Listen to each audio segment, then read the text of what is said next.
Oh, you're confused. I'm so sorry. I don't want the whole thing. Okay.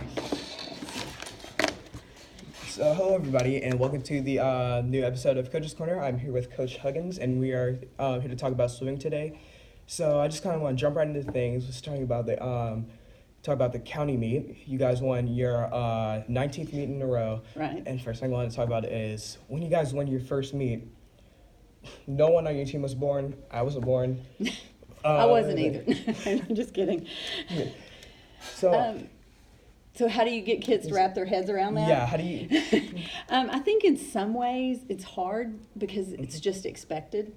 This is my 5th or 6th year coaching, and I was scared to death the first year that we wouldn't win, and I would be that coach that lost the streak.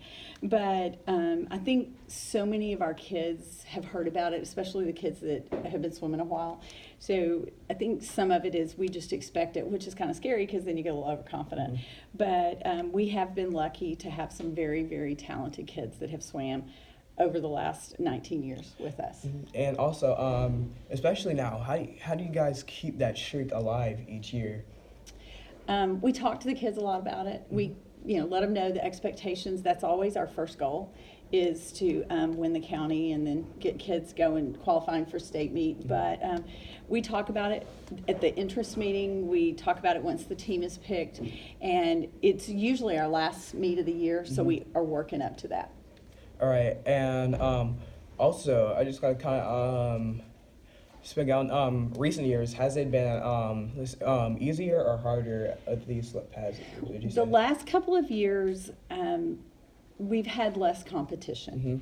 There have been years when it's been super, super close, like the guys got first place and the girls got second, but the point spread was enough to make us an overall champion.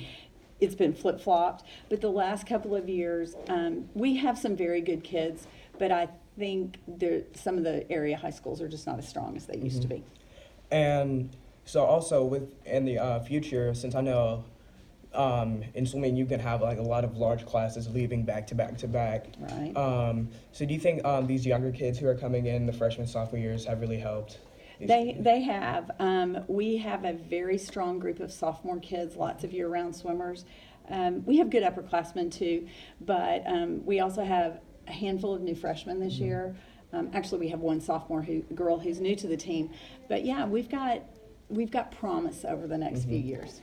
All right, and also kind of talk about for state. So who has qualified for state? There are 6 girls: Avery McFadden, Lauren Presley, Rion Casara, Elena Burrows, Allison Finney. I think that's all of them. And they've qualified in individual events. We've qualified all 3 of our relays, so we'll get to swim all 3 relays at state. The boys, Philip Borgeson, Ben Pfeiffer, Seth Roach, and Michael Tucker have all qualified in individual events and in relays. All right, awesome. And so with the state meet coming up, how are you guys preparing? We have our last chance meet tomorrow, and so any kids who are really close to getting state times will have an opportunity to swim one more time tomorrow.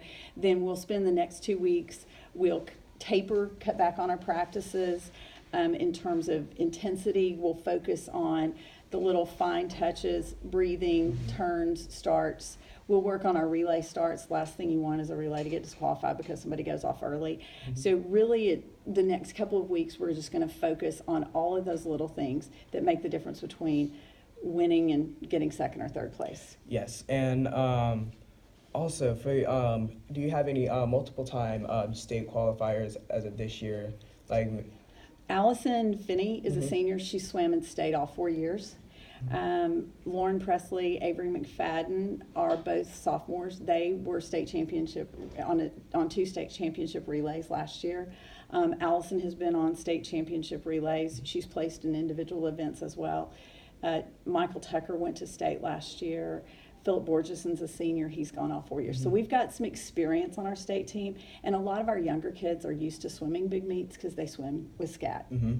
And also, yeah, I know I've heard a lot about SCAT. Like, people have always been talking about, I do SCAT like year round, and that's always helped me. Do you think that's also just like a good preparation for the team and what is expected from them in terms of competition at state meets? Yeah, SCAT has different levels of swimmers, Mhm. but the kids who swim in their highest level national development are in the pool 5 or 6 days a week. They're in the weight room doing dry land training. So yes, they have the overall physical conditioning and they're in the pool most of the year, where our seasonal swimmers don't get in the pool until usually October.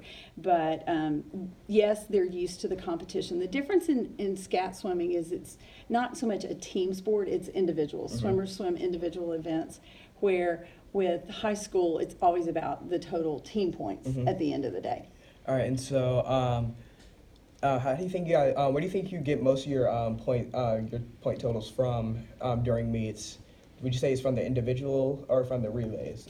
Well, the way swimming is set up, relays count double points. So we always like to place top 3 in our relays. Most meets we take 3 or 4 relay teams in each relay event. So if we can get a relay to finish 1-2, that we get a lot of points because relays score double. And so also, would you say your guys going to stay feel any extra added pressure going in, especially in individual?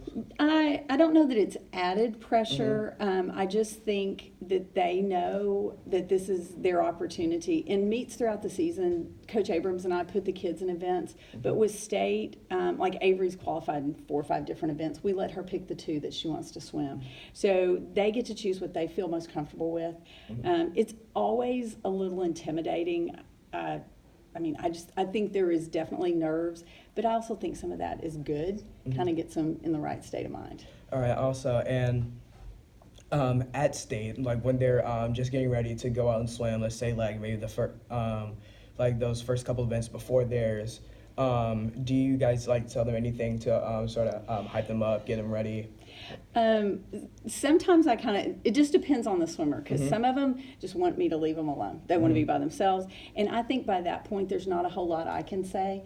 My favorite thing to say to the kids is swim fast and have fun. Because at the end of the day, yes, it's a state meet, and yes, it's a big deal, but it really is just about them enjoying what they do. And if they're not having fun swimming, they're not enjoying working hard, they're not going to be the top level athletes that they are. All right, and so kind of the last question to wrap this up.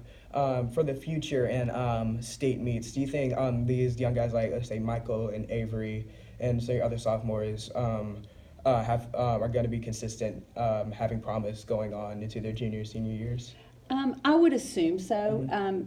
All of them still have that real passion and desire and love for swimming. I think sometimes, especially if kids have been swimming since, or any sport, once you do it a certain point in time, sometimes you get a little bit burned out on it. So as long as they keep that passion and that desire, I think they will continue to improve. They've made big strides from last year to this year, and it's always just exciting to see them work hard and do their very best. All right, guys, and so you've heard it all from Coach Huggins today. So I wish you guys the best of luck at this Westminster meet and at state. And hopefully we'll see you guys next year when we're talking about the 20th County Championship. So goodbye, and stay tuned for the next episode. Thanks.